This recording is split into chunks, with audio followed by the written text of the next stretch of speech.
The Irish abortion referendum has cast new light on Northern Ireland's restrictive legislation, not least because Northern Irish women may soon be able to use the Irish Republic's new abortion services, according to the Taoiseach today. We do have people who already come to our hospitals from Northern Ireland for healthcare, so I imagine it'll be treated as a normal part of our health service in the normal way.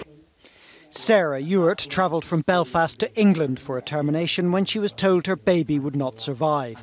She wants fatal fetal abnormality to be grounds for abortion in Northern Ireland.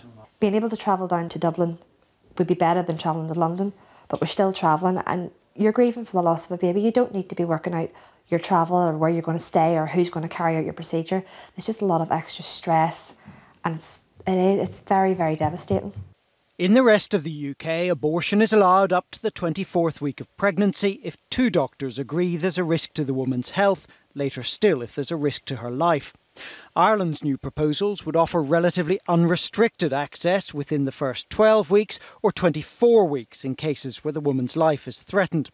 But in Northern Ireland, abortions are only allowed if the woman's life is at serious risk. Today, the Prime Minister's spokesman said she congratulated the Irish people on their decision.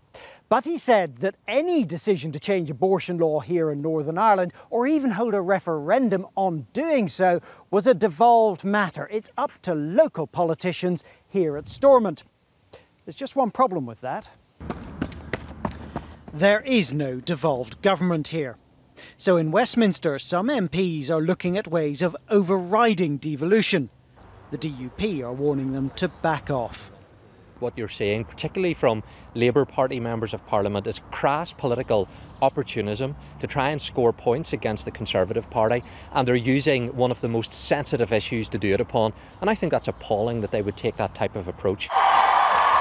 And although pro-choice campaigners think the North should catch up with Ireland's liberalisation, their pro-life opponents argue tighter restrictions are more in keeping with the times.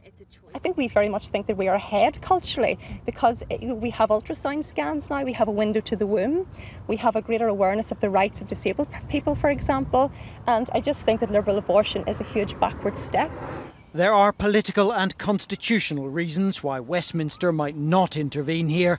And even if Stormont can make the transition back from tourist attraction to legislature, don't count on Northern Ireland's abortion laws changing soon.